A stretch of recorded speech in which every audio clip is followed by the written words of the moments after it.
दरम्यान मस्साजोग ते बीड पर्यंत काँग्रेसची आज आणि उद्या सद्भावना रॅली निघणार आहे, तर मस्साजोग मधून सद्भावना रॅलीला सुरुवात होईल। बीड प्रकरणावरून काँग्रेसकडून सद्भावना रॅलीचं हे आयोजन करण्यात आलंय। काँग्रेस प्रदेशाध्यक्ष हर्षवर्धन सपकाळ हे सध्या मस्साजोगमध्ये दाखल झालेत। सामाजिक सलोखा पुनर्स्थापित करण्यासाठी काँग्रेसनं या सद्भावना रॅलीचं आयोजन केल्याचं म्हटलंय।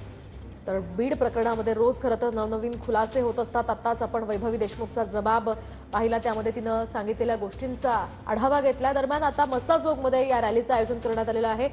काँग्रेसचे प्रदेशाध्यक्ष हर्षवर्धन सपकाळ यांच्या नेतृत्वाखाली मस्साजोगमध्ये ही काँग्रेसची सद्भावना रॅली आयोजित करण्यात आली आहे। मोठ्या संख्येनं या ठिकाणी काँग्रेसचे पदाधिकारी आणि कार्यकर्ते यामध्ये सहभागी झालेले आहेत। पांढरे कपडे घालून या ठिकाणी सगळे काँग्रेसचे पदाधिकारी आणि कार्यकर्ते या रॅलीत सहभागी झाले। सद्भावनेच्या विरोधात फोडातोडाने राज्य करा नावाच्या प्रवृत्ती आहेत, द्वेष पसरवणाऱ्या प्रवृत्ती आहेत, मत्सर पसरवणाऱ्या प्रवृत्ती आहेत, जाती जाती धर्माधर्मामध्ये आपल्याला लढाई लावणाऱ्या प्रवृत्ती आहेत। आणि हा एकंदर पुन्हा जी उतरंडी समाजामध्ये जी करण्याचा प्रयत्न जो पुन्हा एकदा सुरू झालेला आहे याचाही आम्ही धिक्कार करतो। म्हणजे एकीकडे सद्भावना पदयात्रा जरी असली तरी आम्ही थेटपणाने या विकृतीच्या विरोधात आहोत आणि संस्कृतीच्या रक्षणाच्या माध्यमातून आम्ही पदयात्रा सुरू करत आहोत।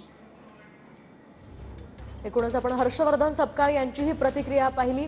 मस्साजोगमध्ये मोठ्या संख्येने सध्या कार्यकर्ते काँग्रेसचे आणि पदाधिकारी या रॅलीमध्ये सहभागी झालेले आहेत। मस्साजोग ते बीड अशी ही सद्भावना रॅली काँग्रेसची असणार आहे आणि या रॅलीमध्ये मोठ्या संख्येनं काँग्रेसचे हे पदाधिकारी सहभागी झाल्याचं आपण पाहतोय। बीड हत्या प्रकरणाच्या पार्श्वभूमीवर या ठिकाणी आरोपींचा निषेध करण्यासाठी आणि एकूणच सामाजिक सलोखा राखण्यासाठी या रॅलीचं आयोजन केल्याचं सपकाळ यांनी म्हटलेलं आहे। तर आज आणि उद्या सुद्धा या सद्भावना रॅलीचं आयोजन केलं जाणार आहे अशी माहिती हर्षवर्धन सपकाळ यांनी TV9 मराठीला दिली आहे। मस्साजोगमधली सध्या ही दृश्य आपण पाहतोय। हातात या ठिकाणी काँग्रेसचे हे कार्यकर्ते आणि पदाधिकारी रॅलीत सहभागी झाले।